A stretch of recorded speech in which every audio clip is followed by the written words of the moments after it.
Hi viewers, welcome to homework online classroom. আবারও সবাইকে homework online ক্লাসরুমে স্বাগত জানাই।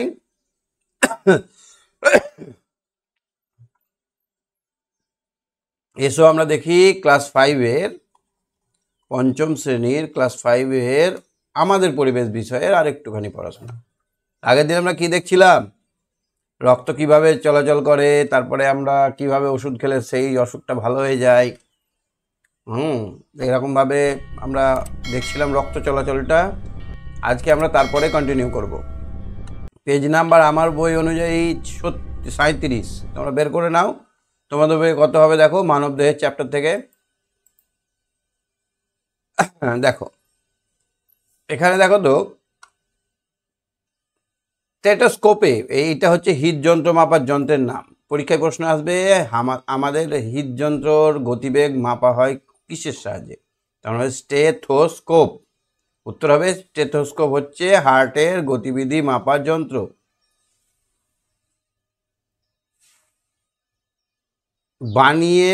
স্টেথোস্কোপ বানিয়ে নানা কাজের পর হৃৎপিণ্ডের ধুপপুক শব্দ শোনো কি করে বানাবে?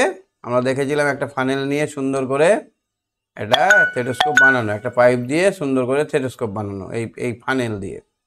এখানে দেখো তো আগের দিনের ছবিটাও আছে।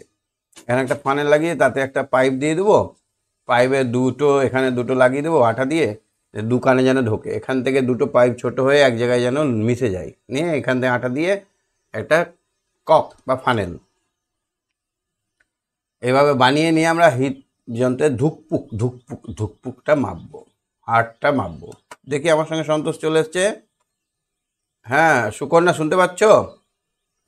সুকন্যা, হ্যাঁ স্যার। স্টেথোস্কোপ বানিয়েছো?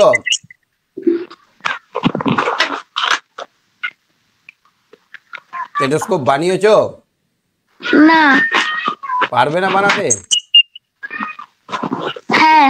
এইরকম একটা ধরো কিছু একটা লাগবে, এরকম একটা ধরো কৌটোর খাপ বা একটা ফানেল বা কিছু একটা এরকম দরকার। অথবা তোমরা যে কোনো একটা সরু মুখের বোতলের এইরকম ভাবে কেটে নেবে গলাটাকে, এখানে একটা পাইপ লাগিয়ে দিবে, পাইপ, সরু পাইপ। দেখবে খেলাধুলোর সঙ্গে থাকে, ওই পাইপগুলো লাগিয়ে দিয়ে একটু বড় করবে। বড় করার পর এই পাইপের এখানে আরও একটা পাইপ, এইদিকে আরও একটা পাইপ লাগিয়ে দিবে। এবার এই পাইপ দুটোকে আঠা দিয়ে এই জায়গাটায় জোর লাগিয়ে দিবে। 3টে পাইপ জোড়া হয়ে গেল এখানে। এইখানে এবার কানে যেন ঠেকানো যায়, এরকমভাবে কানে ঠেকিয়ে দেবে। এইখানে কোনো শব্দ জোরে পাওয়া যাবে, কেন বলতো? এই মাথাটা চ্যাপটা, তো ওই জন্য বেশি শব্দ ধরতে পারবে এরকমভাবে চ্যাপটা জিনিস দেখালে। তো এইটা দিয়ে আমরা যদি মাপি, হৃদযন্ত্রটার গতিবেগটা মাপি, তাহলে কি দেখবো? বিকালে খেলার পর ধুকপুকটা কম হবে না বেশি হবে? বিকালে বেশি হবে। বেশি হবে, হ্যাঁ। রাত্রে শুতে যাওয়ার আগে কম। কেন বলো তো এই পরিবর্তন? না, বেশি কাজ করলে বেশি আর কম কাজ করলে কম।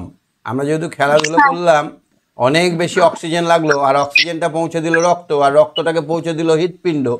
ব্যাপারটা বুঝছো? আমরা অনেক বেশি কাজ করলে আমাদের কি দরকার? অনেক বেশি শক্তি দরকার। হ্যাঁ। এই অনেক বেশি শক্তি আবার অনেক বেশি শক্তি খাবার থেকে আসবে। এই খাবারটা পুরাতে গিয়ে আমাদের খাবারটা থেকে শক্তি বার করতে গিয়ে অক্সিজেনের দরকার হবে। আর এই অক্সিজেনটা আসবে কোথা থেকে? অক্সিজেনটা নাক দিয়ে ফুসফুসের মাধ্যমে আমাদের হৃৎপিণ্ডর মাধ্যমে রক্তের সাহায্যে ওটা আসবে। তো হৃৎপিণ্ড কি করবে? বারবার তাড়াতাড়ি রক্তটাকে পাঠাবে, আর অক্সিজেনটা আমরা বেশি খরচ করতে পারবো। হ্যাঁ।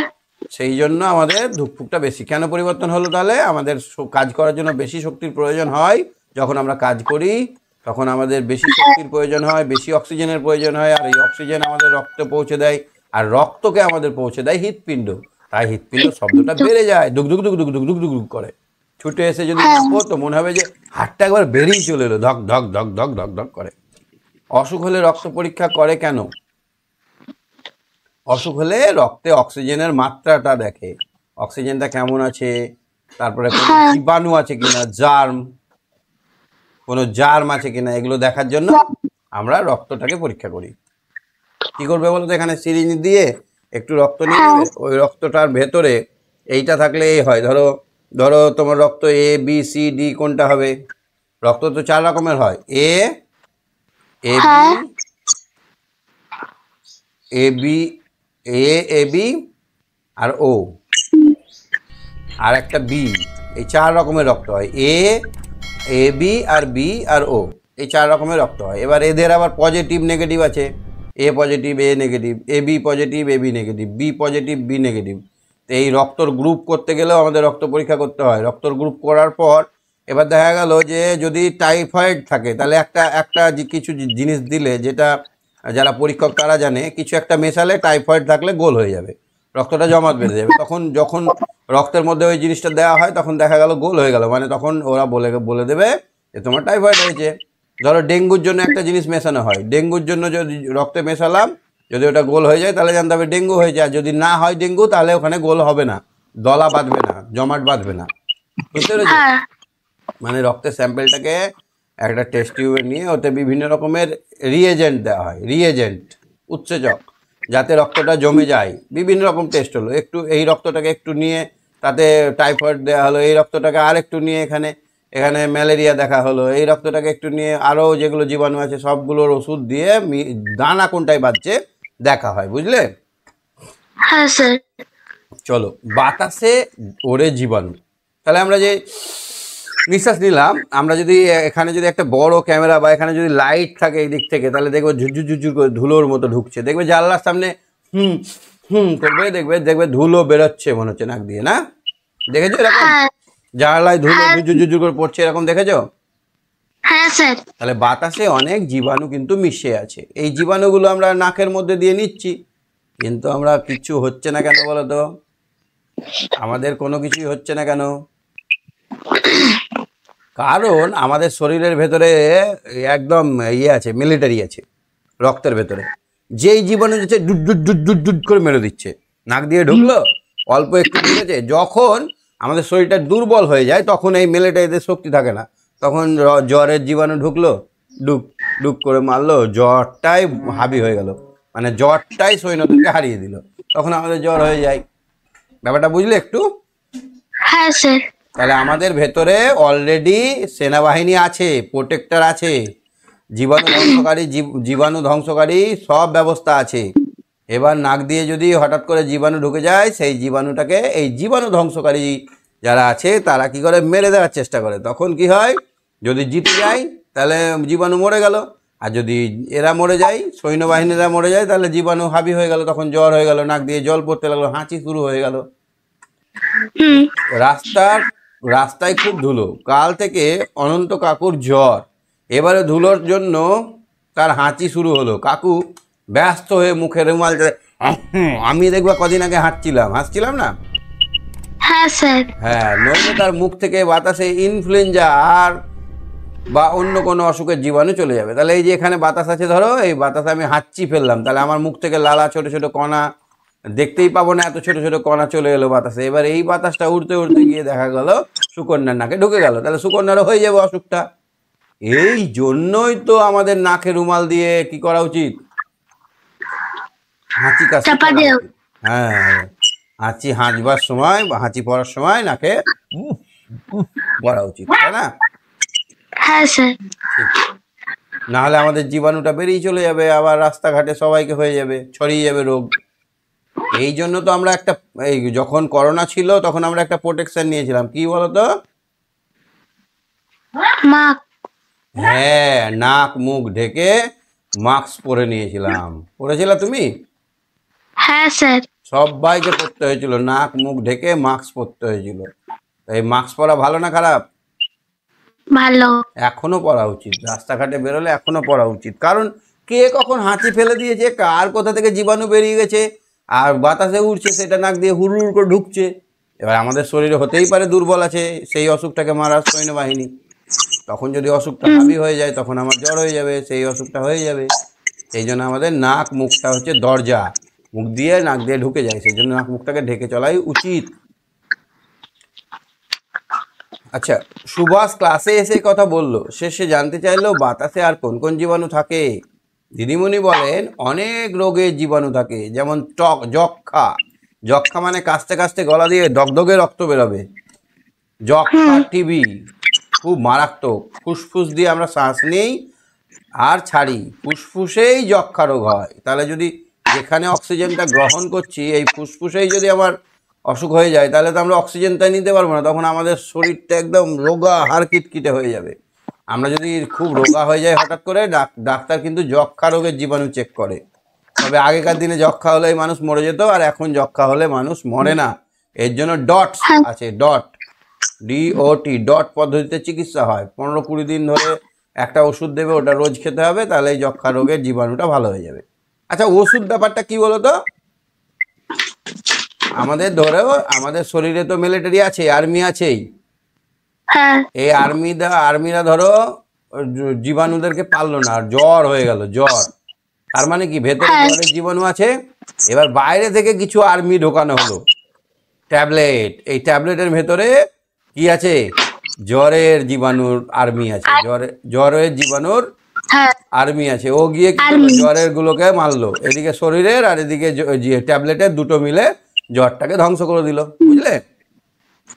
হ্যাঁ স্যার ট্যাবলেট আসলে কি? ট্যাবলেট হচ্ছে ওই রোগের জীবাণুনাশক, ওই রোগের যে মূল জীবা যে বীজাণু সেটাকে নষ্ট করে দেয়। প্রথম বিকেলে জ্বর হয়, রাতে ঘাম, শ্বাসকষ্ট হয়, ঘুম থেকে ওঠার পর টানা কফ উঠতে থাকে, কফ করে কফ, কাশি হয়। তারপর খাওয়ার অরুচি, বুকে ব্যথা হয়, প্রচন্ড বুকে ব্যথা। কিসের এগুলো? টিভির টিভির এগুলো, বা যক্ষা। টিভি মানে যক্ষা। তারপর খাওয়ার অরুচি, বুকে ব্যথা, অসুখ খুব একটু বাড়লে কাশির সঙ্গে রক্ত ওঠে, ক্রমশ ওজন কমতে থাকে। বললাম না, অক্সিজেন পাবে না, অক্সিজেন না পেলে শক্তি উৎপন্ন হবে না, শক্তি উৎপন্ন না হলে আমাদের শরীর ঠিক থাকবে না। ওই কফ হাঁচিতে রোগ ছড়ায়। এবার ওই জীবাণু ধরো বাতাসে উড়ছে, আমি নিয়ে নিলাম, তাহলে আমারও রোগ হয়ে যাওয়ার সম্ভাবনা আছে। ঠিক আছে? হ্যাঁ স্যার তাহলে আমাদের মধ্যে কার মধ্যে কি রোগ আছে আমরা জানি না। আমাদেরকে বেঁচে থাকার জন্য নিজেদের সাবধানে চলতে হবে। তার জন্য নাক মুখ ঢেকে গ্যাদারিং যেখানে হবে, যেখানে ভিড় হবে, সেখানে আমাদের যাওয়া উচিত। বুঝেছো সুকন্যা? হ্যাঁ স্যার আচ্ছা, ওই কফ হাঁচিতে রোগ ছড়ায়। হ্যাঁ, থুতু থেকেও রোগ ছড়ায়। আমাদের ধরো থুতু পড়ে আছে, ওটা পায়ে খিঁচে দিলাম, পায়ে মারিয়ে দিলে ওই হ্যাঁ পায়ের মাধ্যমে, পায়ের তলা দিয়ে জীবাণুটা উঠে যায়, পায়ের তলা দিয়ে উঠে যায়। ফিতে কৃমির জীবাণু, যে একবার হয়ে গেলে আর জীবনে ভালো হয় না, ফিতে কৃমি। ওই জন্য আমাদের খালি পায়ে হাঁটতে নেই। সামনে দাঁড়িয়ে কথা বললেও ছড়ায়। কথা বললে দেখো, আমি যখন কথা বলছি মুখ দিয়ে হুড়হুড় করে বাষ্পর মতো হাওয়া বেরোচ্ছে। তুমি কথা বলো, মুখের কাছে হাত দাও, বেরোচ্ছে না? হ্যাঁ স্যার এর মাধ্যমেও কিন্তু জীবাণু আসছে আমাদের শরীরে। যে কোনো টাইমে 2 লক্ষ রকমের জীবাণু আছে। কত লক্ষ? 2 লক্ষ অলরেডি আমাদের শরীরে 2 লক্ষ রকমের জীবাণু আছে। কোনোটা ভালো, কোনোটা খারাপ, কোনোটা আমাদের উপকারী, কোনোটা আবার অপকারী। যেগুলো অপকারী সেগুলোর সঙ্গে আমাদের শরীরে রক্ত যুদ্ধ করছে। যে রক্ত যুদ্ধ করে তার নাম হচ্ছে লোহিত শ্বেত রক্তকণিকা। যে রক্ত আমাদের শরীরে জীবাণু মারতে সাহায্য করে সেটা হচ্ছে শ্বেত রক্তকণিকা। শ্বেত রক্ত, সাদা রক্তকণিকা। রক্তর কণিকার আবার ভাগ আছে, লোহিত রক্তকণিকা, শ্বেত রক্তকণিকা, অনুচক্রিকা। এগুলো সব বিভিন্ন রকমের রোগ থেকে বাঁচার জন্য রক্তের মধ্যে আছে। রক্তটা ওই জন্য এত থকথকে, এত গাঢ়। তো এই শ্বেত রক্তকণিকা আমাদের এই যে 2 লক্ষ রকমের জীবাণু সবসময় মানুষের শরীরে আছে, কে এর সঙ্গে যুদ্ধ করছে। যেগুলো ক্ষতিকারক তাদের সঙ্গে যুদ্ধ করছে, আর যেগুলো ভালো তাদেরকে বলছে এসো বন্ধু থাকো। হ্যাঁ এই রোগ কতদিনে সারে? বছর খানেক হাসপাতালে ডট চিকিৎসা করাতে হয়। বললাম না একটু আগে, ডট হ্যাঁ চিকিৎসা। এটা একদিন করে করলে হবে না, রোজ একবারে কন্টিনিউ করতে হবে। তাহলে এখন পুরো সেরে যায়। 60-70 বছর আগে, 60-70 বছর আগেও এর ভালো চিকিৎসা ছিল না। যারা পারত তারা ভালো খাবার খেত, যেখানে বাতাস দূষণ কম সেখানে বিশ্রাম নিত, তাতেও ঠিক সারত না। তবে মাঝপথে ওষুধ খাওয়া থামিয়ে দেওয়া ঠিক নয়, তাতে যক্ষা আরও মারাত্মক হয়ে উঠতে পারে। সেবা বলল, কবে থেকে মানুষের এই রোগ হচ্ছে? 60-8 হাজার বছর আগে মানুষের কঙ্কালেও এই রোগের জীবাণু পাওয়া গেছে। তাহলে অনেক দিন আগে থেকে, 7-8 হাজার বছর আগে এই রোগের উৎপত্তি হয়েছে। রুনা বলল তখন থেকে যক্ষার জীবাণুর কথা জানা ছিল না, তখন থেকে জানা ছিল না। তখন তখন যখন যক্ষা হয়ে যেত, হে ঠাকুর বাঁচাও, আমার কি হয়ে গেছে, এই কালী ঠাকুরে পাপ দিয়েছে, এই দুর্গা ঠাকুরে পাপ দিয়েছে, এরকম করতো। তখন ধর্মের নামে চালিয়ে দিত। জিনে হ্যাঁ ধরেছে, ভূতে ধরেছে, ডাইনে খেয়েছে, পোকসে খেয়েছে, এগুলো বলতো। তারপরে যখন সায়েন্স বিজ্ঞান আবিষ্কার হলো, রুনা বলল তখন থেকে যক্ষার জীবাণু জানা ছিল, রোগটার কথা জানা ছিল। জীবাণু আবিষ্কৃত হয় প্রায় 100 বছর, 130 বছর আগে। কত বছর আগে? 130 বছর আগে। পরীক্ষায় প্রশ্ন আসবে যক্ষা রোগের জীবাণু কত বছর আগে আবিষ্কৃত হয়, তখন বলতে হবে প্রায়, এই প্রায় কথাটা দিতে হবে, প্রায় 130 বছর আগে। তাহলে চিকিৎসা হ্যাঁ 60-70 বছর আগে শুরু হলো কেন? জীবাণু তো আবিষ্কার হয়েছে 130 বছর আগে, তার 60 বছর পরে কেন জীবাণু চিকিৎসা শুরু হলো? তাহলে 60-70 বছর আগে জীবাণু চিকিৎসা শুরু হলো কেন? কি দিয়ে একটা জীবাণু মারা যাবে তা জানা কি অত সহজ? করোনার জীবাণু, যেমন করোনা ভাইরাসের জীবাণু হঠাৎ করে তৈরি করা হয়েছিল, এবার এতে ঠিক হলো না ভুল হলো কে জানে, অত তাড়াতাড়ি হয় না। ধরো একটা আমি বললাম যে এই এই ওষুধটায় এই জীবাণুটা মরে যাবে, ঠিক আছে? এবার ওই ওষুধটা খেলো নিয়ে মানুষটার জীবাণুটা মরে গেল, 2 বছর পর মানুষটা মরে গেল, হতে পারে না? হ্যাঁ ওই জীবাণুটা যেটা, মানে ওষুধ তো আসলে কিছু নয়, ওষুধটা হচ্ছে এই জীবাণুটার অ্যান্টি জীবাণু। এবার এইটা যখন এটার ভেতরে ঢুকে গেল, তখন যে ওই অ্যান্টি জীবাণুটা থেকে গেল, ওই অ্যান্টি জীবাণুটা এবার হার্ট, কিডনি, হার্ট এগুলোকে নষ্ট করে দিল, 2 বছর পর ও মরে গেল। এটাও হতে পারে, হতে পারে না? সেই হ্যাঁ স্যার। জন্য যে ওষুধটা আবিষ্কার হয় সেটা প্রথমে ইঁদুরের, তারপরে কুকুরের, তারপরে বিড়ালের, তারপরে হনুমানের, এরকমভাবে বিভিন্ন প্রাণীর ওপরে টেস্ট করতে হয় এবং ওদেরকে সময় দিতে হয়। 1 বছর পরে কেমন থাকছে, 2 বছর পরে কেমন থাকছে, 3 বছর পরে কেমন থাকছে, 4 বছর পরে, 5 বছর পরে। যদি দেখা যায় 10 বছর, 12 বছর, 15 বছর ঠিক আছে, তাহলে একটা জীবাণুর ওষুধ আবিষ্কার করতে কত বছর লাগছে? 12 বছর টেস্টিং করতে হচ্ছে। ওই জীবাণুটা খাওয়া 12 ঠিক হবে, বছর। 12 বছর, 15 বছর ধরে টেস্টিং করে তবেই সেই জীবাণুর ওষুধটা ঠিক হচ্ছে, তাই না? হ্যাঁ স্যার। আগে যেমন ধরো বসন্ত রোগ বলে একটা রোগ ছিল, বসন্ত রোগে ধরো কি হতো, এগুলোতে ফুলে ফুলে ফুলে ফুলে ফুলে ফুলে বসন্ত হয়ে যেত। এখন তো বসন্তকাল, এখন তো বসন্তকালে এখন কি হয়, গায়ে এরকম ফোসকা ফোসকা বের হয়। কি বের হয়? ফোসকা ফোসকা। এর মধ্যে জল থাকে আর প্রচুর জ্বালা করে গাটা।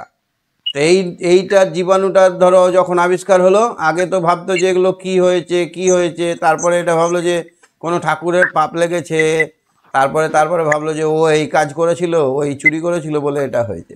এই করতে করতে যখন দেখলো এর মধ্যে জীবাণু আছে, জীবাণুটা নিয়ে যখন গবেষণা হলো, গবেষণা করে এডওয়ার্ড জেনার বলে একজন বিজ্ঞানী দেখলো যে এর মধ্যে একটা জীবাণু আছে। এবার ওই জীবাণুটা নিয়ে অনেক গবেষণা করার পর দেখলো যে ভেড়ার একটা গায়ে ওরকম বেরিয়েছে, ভেড়ার গায়ে ওরকম বেরিয়েছে।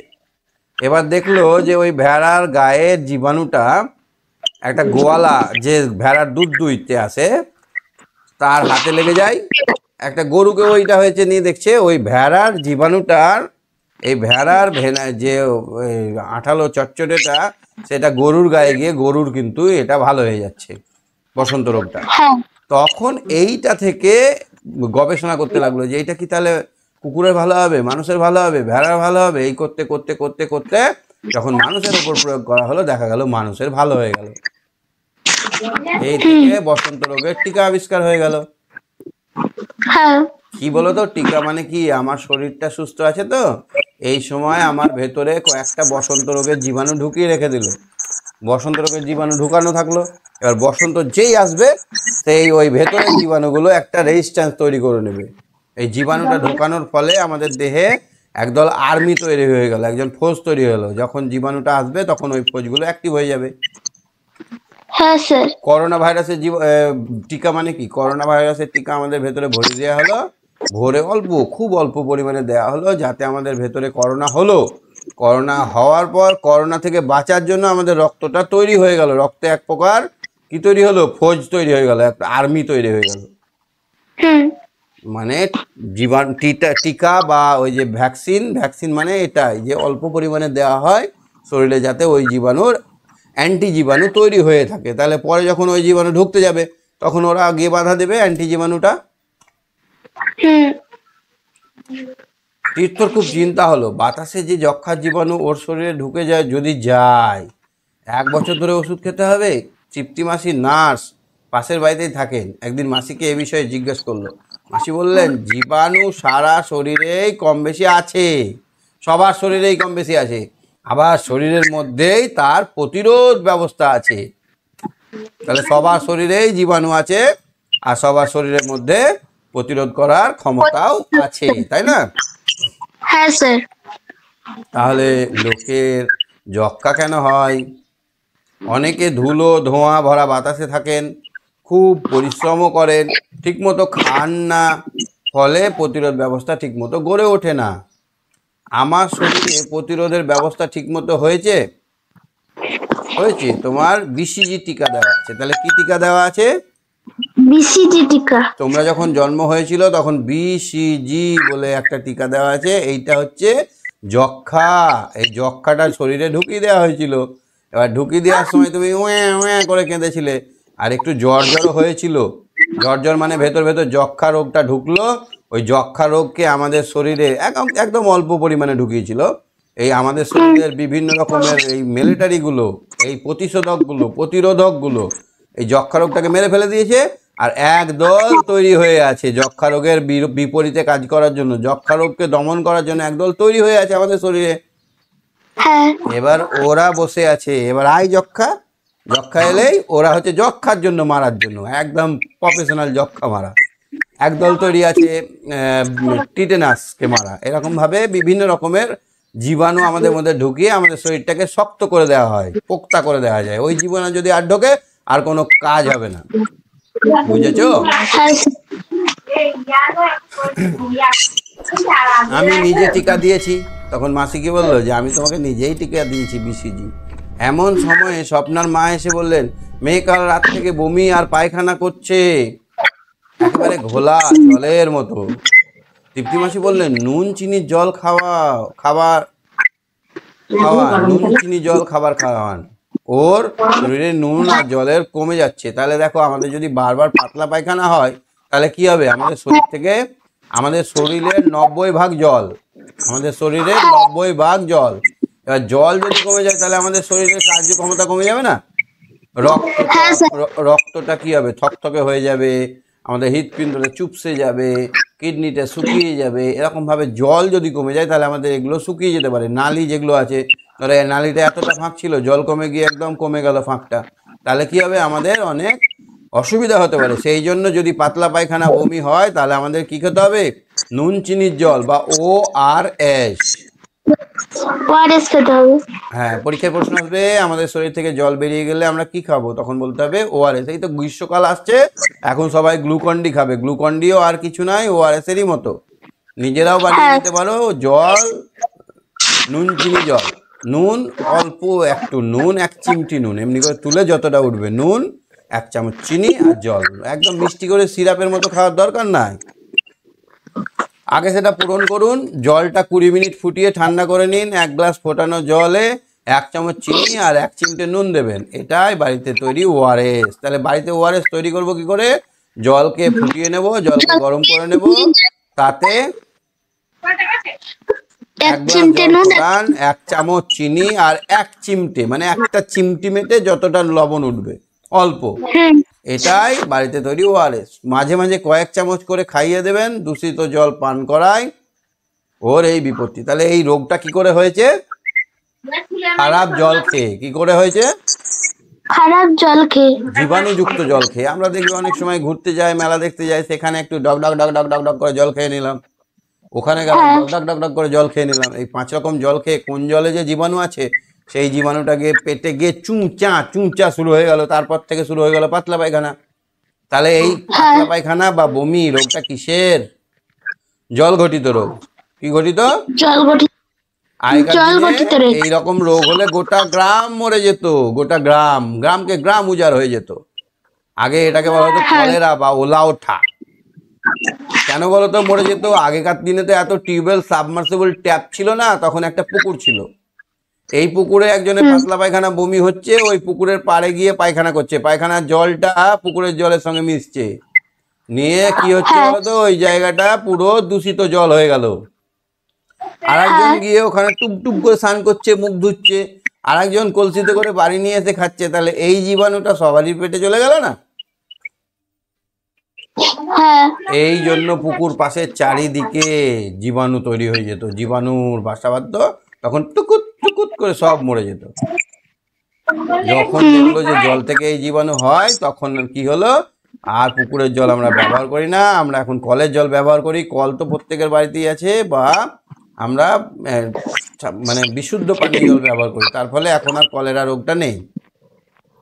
হ্যাঁ স্যার এখন গরমকালে খুব বেশি হয়, কারণ এখন জলের অভাব হয়, জলটা থকথকে হয়ে যায়, সেই জন্য আমাদের কিন্তু কলেরাও হতে পারে। পাতলা পায়খানা তো কত কারণে হয়। কলেরায় পাতলা পায়খানা হয় চাল ধোয়া জলের মতো, একটু আঁশটে গন্ধ থাকে, কাছে যাওয়া যায় না, ওষুধ না পড়লে বালতি বালতি বমি পায়খানা হয়, অনেক পায়খানা বমি হয়। হুম, এসব কিছু দেখলে তাড়াতাড়ি হসপিটালে নিয়ে যাওয়া উচিত। তাহলে এরকম যদি হয় কারো পাতলা পায়খানা বমি হরহর করে বমি করছে, তাহলে তাকে কি করতে হবে, সঙ্গে সঙ্গে হসপিটালে যেতে হবে। হসপিটালে যেতে হবে। এটা হচ্ছে কলেরার লক্ষণ। ঠিক আছে, তুমি সঙ্গে থাকো, হ্যাঁ। হ্যাঁ স্যার। আচ্ছা সন্তোষ, বলো সন্তোষ, সন্তোষ, হ্যাঁ স্যার। তো দেরি কেন তোমার এত? লিঙ্ক পাওনি? না, এই পেয়েছি। আচ্ছা, পড়াটা কতক্ষণ ধরে ধরে দেখলে? হ্যাঁ পড়াটা কতক্ষণ থেকে দেখছো? ওআরএস দেখছি। শুনেছো? ওআরএস, হ্যাঁ ওআরএস শুনলে? ওআরএস কি কখন খাওয়াতে হয়? ওআরএস পায়খানা হলে। যখন পাতলা পায়খানা বমি হবে তখন ওআরএস খাওয়াতে হবে। কিন্তু যদি হরহর হরহর করে হয়, থামছেই না, একটু ওআরএস খেলে তাও হরহর করে হয়ে গেল, তখন কি করতে হবে, সঙ্গে সঙ্গে ডাক্তারখানা হসপিটাল নিয়ে যেতে হবে। তাহলে হ্যাঁ জলের মাধ্যমে হয় একটা অসুখের নাম হলো কলেরা। জলের মাধ্যমে হয় কি? কলেরা। টাইফয়েড কার মাধ্যমে হয়? পোলিও কার মাধ্যমে হয়? নিউমোনিয়া কার মাধ্যমে হয়? অ্যালার্জি, কৃমি, মামস, বাত, জলবসন্ত। তাহলে এগুলো সবই কিন্তু একটা মাধ্যমে হয়, এগুলো সবই একটা মাধ্যমে হয়। টাইফয়েড রোগ কিসের জন্য হয়? মশা থেকে। টাইফয়েড জল থেকে মশাতে যায়। তাহলে টাইফয়েড কি বাহিত রোগ? জলবাহিত। টাইফয়েড কি রোগ? জলের মাধ্যমে মশা সেই জলে জন্মগ্রহণ করে, আর সেই জল থেকে মশা যখন জন্ম, তার জীবনে সেই মশার ভেতরে টাইফয়েড রোগের জীবাণু ভরা থাকে। তারপরে রোগের লক্ষণ কি? টাইফয়েড হলে কি হবে? জ্বর হবে, হবে আর বমি বমি ভাব থাকবে, হবে আর মানে অনেক বমি হবে, পায়খানা বমি হবে। হবে, হ্যাঁ ঠিক। পোলিও রোগ দেখেছো? হ্যাঁ পোলিও রোগ কেমন হয়? পোলিও রোগে হাত পা লুলে হয়, হাত পা সরু হয়, হ্যাঁ হাত পা সরু হয়। তোমার আছে এরকম কোনো বন্ধু যার পোলিও? হ্যাঁ আছে? তুমি তাকে ভালোবাসো? হ্যাঁ হ্যাঁ, তাকে ভালোবাসা উচিত আমাদের। কেন বলো তো? কারণ তার তো কোনো দোষ নেই, তার ভেতরে জীবাণু আছে বলেই তার আজকে পোলিও হয়েছে। তার যদি জীবাণু না থাকতো তাহলে পোলিও হতো? না। তাহলে তার ও তো দোষ সাইকেলে করে নেই। স্কুলে নিয়ে যায় তাকে। হ্যাঁ, ও সাইকেলে করে তাকে স্কুলে নিয়ে যায়। বাহ, তাহলে তো ভালো মানুষ, তাহলে তো এ খুব ভালো ভালো মনের মানুষ। তো পোলিও রোগ কেন হয় বলো তো? পোলিও জীবাণু রোগ যদি হয়ে যায় বাচ্চা অবস্থায়, পোলিও যখন বাচ্চা পেটে থাকে, তখন যদি মায়ের কোনো পোলিও রোগ বা কোনো জীবাণু ঢুকে যায়, তাহলে এটা পোলিও রোগ হয়। এটা এটা পোলিও জলবাহিত রোগ নয়, পোলিও হচ্ছে জেনারেশনের রোগ একটা। আচ্ছা, তারপর নিউমোনিয়া কি গো? নিউমোনিয়া মানে ঠান্ডা লাগা। নিউমোনিয়া মানে খুব ঠান্ডা লাগা। আমার কদিন আগে হয়ে গেছিল নিউমোনিয়া, খুব ঠান্ডা লাগা রোগ। বুক সাঁই সাঁই করবে, কেমন রোগটা কি না, খুব কাশি হবে, হুম। তারপরে কফ উঠবে, তারপরে সাই সাই করবে বুক, সাই সাই করে বুক। অ্যালার্জি সবার এখন অ্যালার্জি হয়ে গেছে, বাতাসের মাধ্যমে হয়, বাতাস দূষিত হলে অ্যালার্জি হয়। বাতাসে ধুলোবালি বেশি যদি থাকে, আমরা যেখানে বাস করি সেখানে যদি বেশি ধুলোবালি থাকে তাহলে আমাদের কিন্তু কি হবে,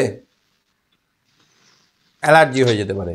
অ্যালার্জি হলে কি হবে, হাঁচি পড়বে, হাঁচি পড়বে, কাশি। চুলকবে, গা চুলকাবে, আর কি হবে, চোখ লাল হয়ে যেতে পারে, চামড়াও লাল হয়ে যেতে পারে। কৃমি ঘটিত রোগ, কৃমি ঘটিত রোগ এটা হচ্ছে মাটি থেকে হয়, মাটিতে কৃমির জীবাণু, ধরো আমি এই ফাঁকা মাঠে ভোরবেলায় মর্নিং ওয়াক করছি, এখানে ছোট ছোট কৃমি আছে যেগুলো আমরা দেখতে পাচ্ছি না, ঘাসের মাধ্যমে পায়ের শিরার মাধ্যমে উঠে যায়, তাহলে এটা পায়ে মাটি থেকে আমাদের দেহে চলে যায়। পেট ফোলা থাকবে, পেটটা ফুলে যাবে, বমি বমি করবে, বারবার বমি বমি লাগবে। সেই জন্য আমরা কি করি, বাচ্চাদেরকে মাঝে মাঝে কৃমির ওষুধ দেই। তুমি খাও কৃমির ওষুধ?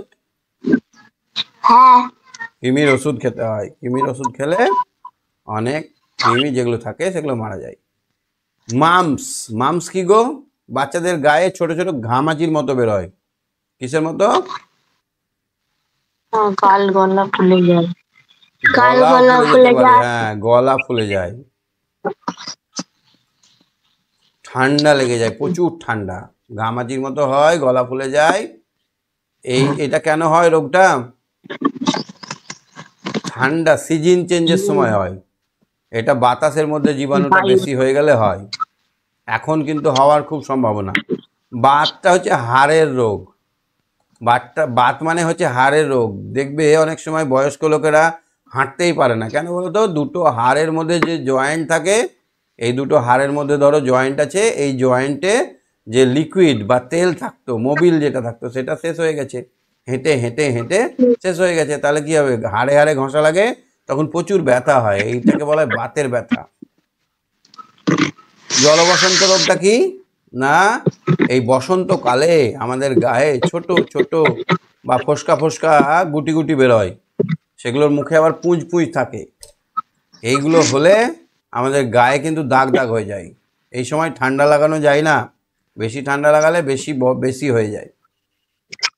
এই বসন্ত রোগটা খুব ছোঁয়াচে রোগ, অর্থাৎ এই যখন বসন্ত হবে, ধরো এটা আমার শরীর, এইখানে বসন্ত হয়েছে, এইখানে যে টিকলি খুলবে, এই যে খসখসে চামড়াটা খুলে যাবে, এইটা যদি কারো মুখে চলে যায় খাবারের মাধ্যমে, তাহলে তারও হয়ে যাবে। ওই জন্য আমাদের বলে যে 15 দিন ওকে আলাদাভাবে রাখতে, বিশেষ করে যখন ওর চামড়াটা উঠতে শুরু করে তখন। বুঝেছো সন্তোষ? হ্যাঁ। হ্যাঁ স্যার। বসন্ত রোগের জীবাণু যদি আমাদের খাবারের মাধ্যমে পেটে চলে যায় তাহলে কিন্তু আমাদের বসন্ত হতে পারে। আর একটা মজার কথা হলো, বসন্ত রোগ যদি একবার হয়ে যায়, আমার একবার হয়েছিল, দেখো এগুলোতে দাগ আছে, একবার যদি হয়ে যায় আর জীবনে হবে না, আর কোনোদিন হবে না। কিন্তু এখন ব্যতিক্রমও দেখা যাচ্ছে, হঠাৎ হঠাৎ করে দুবার তিনবারও হয়ে যাচ্ছে, আগে কিন্তু একবারে বেশি হতো না। চলো আমরা দেখি ওআরএস কি কাজে লাগে, বলো ওআরএস কি কাজে লাগে? পাতলা পায়খানা হলে, পাতলা পায়খানা বা বমি যদি বারবার হয়, জল যদি আমাদের শরীর থেকে বেরিয়ে যায়, ঘাম যদি হয় খুব, বেরিয়ে গেলে আমাদের ঘাম বেরিয়ে গেলে কি হয়, জলের অভাব হয়, জলের অভাব হয়, তখন আমাদের কি করতে হয়, ওআরএস, ওরাল রিহাইড্রেশন সলিউশন। এই ওরাল রিহাইড্রেশন সলিউশন মানে ওআরএস, মানে কি করতে হয়, 1 গ্লাস জলে 1 গ্লাস বিশুদ্ধ জল বা ফোটানো ঠান্ডা করা জল, ফুটিয়ে ঠান্ডা করা জলে 1 চামচ চিনি, কতটা চিনি দেবো, 1 চামচ, 1 চামচ চিনি আর একটুখানি 1 চিমটি লবণ দিয়ে এটাকে গুলে নিলে যে জলটা হয় সেটাই হচ্ছে ওআরএস। তাহলে ওআরএস কি করে বানাবে, 1 গ্লাস ফুটন্ত ঠান্ডা জলে 1 চামচ চিনি আর একটুখানি 1 চিমটি লবণ দিয়ে আমরা ওআরএস বানাবো। তোমাদের এটা কত নম্বর পেজে আছে সন্তোষ? 18। 18 নম্বর পেজে আছে না? কেমন ভাবে এই থেটোস্কোপ এলো? থেটোস্কোপ কি করে, কি কাজে লাগে জানো?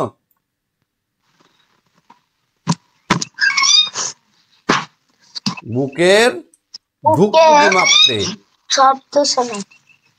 ধুকপুকি মাপতে মানে ধক ধক করছে কত, হার্টের গতি মাপতে, হার্টের বা হৃৎপিণ্ডের গতি পরিমাপ করতে থেটোস্কোপ ব্যবহার করা হয়। তুমি দেখেছো এই জিনিসটা? হ্যাঁ। কেমন হয়? একদিকটা এরকম একটা ঘড়ির মতো থাকে, আর এর সঙ্গে একটা লম্বা পাইপ লাগানো থাকে। এই পাইপে আবার দুটো কান ঢোকানোর মতো একটা জায়গা থাকে না? হ্যাঁ। এই দু কানে দেওয়ার জন্য এরকম দুটো জায়গা থাকে। এইটা কাদের কাছে দেখা যায়? ডাক্তারদের কাছে। ডাক্তারদের কাছে। কি হলে ডাক্তাররা এটা বুকে লাগায়? সর্দি কাশি হলে বা জ্বর হলে। জ্বর হলে কি হয় বলতো? আমাদের শরীরে ধুকধুক ধুকধুক ধুকধুকটা বেড়ে যায়, তাই না? হ্যাঁ। সিদ্ধু আর তিতির ডাক্তার কাকুর থেটোস্কোপটা নিয়ে নেড়েচেড়ে দেখছিল। ওরা স্কুলে যে থেটোস্কোপ বানিয়েছিল সেগুলি থেকে এটা ভালো। ডাক্তার কাকু ওদের বললেন থেটোস্কোপ আবিষ্কারের সঙ্গে একটা মজার গল্প জড়িয়ে আছে। গল্পের কথায় সিদ্ধু আর তিতির নেড়েচেড়ে বসলো, কিন্তু একা একা গল্প শুনতে ওদের মন খারাপ হলো। বাকি বন্ধুরাও যদি শুনতে পেত গল্পটা তাহলে খুব মজা হতো। সে কথা ডাক্তার কাকুকে বলতে তিনি একটা উপায় বের করলেন। ঠিক হলো, এই শনিবার ডাক্তার কাকু ওদের স্কুলে যাবেন। তোমাদের স্কুলে ডাক্তার আসে? হ্যাঁ।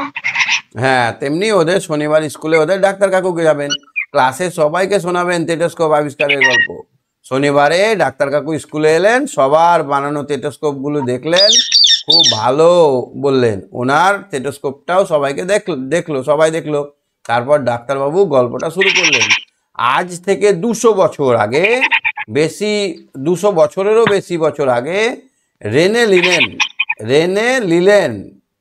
লিনেক নামে একটি ছোট্ট ছেলে, তোমার মতোই একটা ছোট্ট ছেলে, সব জিনিস খুঁটিয়ে খুঁটিয়ে দেখার অভ্যাস ছিল তার। বড় হয়ে লিনেক ডাক্তার হন। বড় হয়ে লিনেক কি হন? ডাক্তার। কেমন স্বভাব ছিল? এইটা এইটা কেমন দেখি তো, এই এরকম, এর লেজটা কেমন, এটা কেমন, সব খুঁটিয়ে দেখতো। সব সময় ডাক্তারির নানা বিষয় নিয়ে তিনি ভাবতেন। তাহলে টেটোস্কোপ কে আবিষ্কার করেন? Rene Laennec. কে আবিষ্কার করেন? লিনেক। রেনে রয়কার দন্তানয়কার, রেনে লয়াসই দন্তানয়কার ক, লিনেক, রেনে লিনেক। এক সময় ফুসফুস নিয়ে ভাবনা চিন্তা করতেন তিনি। তেমন এক সময় একদিন বিকেল বেলায় বাগানে পায়চারি করছেন লিনেক। হঠাৎ দেখলেন দুটি ছোট ছেলে একটা মজার খেলা খেলছে। একটা ধাতুর নলের একদিকে একটা ধাতুর জিনিস দিয়ে আঁচড় কাটছেন একজন, অন্যজন সেই ধাতুর নলটির অন্য দিকে কান লাগিয়ে সেই আঁচড়ের শব্দ শুনছেন। ব্যাপারটা হচ্ছে আমরাও খেলি। ধরো এখানে একটা নল রেখে দিলাম, লম্বা একটা লোহার নল, ধাতুর নল মানে লোহার নল। এই দিকে আছে সন্তোষ, সেখানে কুচুর কাচুর করে শব্দ করছে, আর এই দিকে আছে সুকন্যা, কুচুর কাচুর শব্দটা শুনছে, কান লাগিয়ে এখানে শুনছে, আর এখানে হাত দিয়ে শব্দ করছে।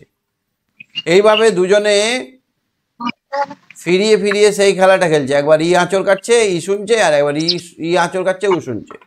খেলাটা খেলতে লাগলো। এক মনে ওদের খেলা দেখছিলেন লিনেক। হঠাৎ তার মাথায় একটা ভাবনা এলো। দৌড়ে নিজের ঘরে ফিরে এলেন। টেবিলের ওপর পড়েছিল লম্বা এক টুকরো মোটা কাগজ।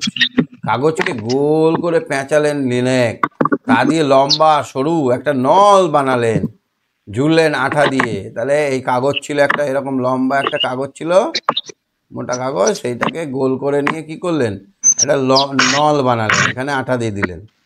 গোল করা যাবে তো? কাগজটাকে গোল করা যাবে না? এইভাবেই তৈরি হলো প্রথম টেটোস্কোপ। তবে কাগজের নল সহজে নষ্ট হয়ে যায়। আবার কাগজের ভিতর দিয়ে বুকের ধুকপুক শব্দটা পুরোটা ভালো করে শোনা যায় না। এবার ছুতোর ডাকলেন লিনেক, কাঠমিস্ত্রি ডাকলেন, নিজের আঁকা থেটোস্কোপের নকশা ধরিয়ে দিলেন তার হাতে। ছুতোর ফাঁপা সরু কয়েকটা নলের কাঠের নল বানিয়ে দিলেন। সেই এক নলা থেটোস্কোপই ছিল আদি থেটোস্কোপ। তাহলে প্রথমে এরকম একটা নল বানিয়ে দিলেন, ভেতরে ফাঁপা, তারপরে এরকম হলো, তারপরে আস্তে আস্তে এরকম হয়ে গেল, শেষে এই রূপটা হলো। এখন আমরা এইটা দেখতে পাই, তাই না? হ্যাঁ। তাহলে এখন আমরা এটা, তারপরে আস্তে আস্তে তার চেহারা বদলাতে থাকে, একসময় সেটা হয়ে এসে দাঁড়ালো আজকে থেটোস্কোপের চেহারা। এখন এটা চামড়ার, একটা রবারের হয়, আর এই যে গোল জিনিস এইখানে একটা রবার লাগানো থাকে, ধুকধুক ধুকধুক শব্দটা এখানে হয়, আর এইটা দিয়ে চলে যায় ওখানে। কি করে শব্দটা যায় জানো? একটু জেনে রাখো। এইখানে ধরো থেটোস্কোপের মাথাটা, আর এখানে ধরো নলটা। শব্দ কিন্তু প্রতিফলন হতে হতে যায়, শব্দ কিন্তু ডাইরেক্ট উড়ে যেতে পারে না। তাহলে শব্দটা এখানে এই এই চামড়াটাকে ধুকধুক ধুকধুক করে কাঁপিয়ে দিচ্ছে, কাঁপার ফলে শব্দ তৈরি হলো। এবার ধাক্কা খেতে খেতে, এরকম দেওয়ালে ধাক্কা খেতে খেতে শব্দটা আমাদের কানে পৌঁছাচ্ছে। এইরকম এঁকে বেঁকে শব্দটা যায়, বুঝেছো? হ্যাঁ। তাহলে তুমি কিছু একটা আবিষ্কার করো, কিছু একটা ভাবো, ভাবনা চিন্তা করো,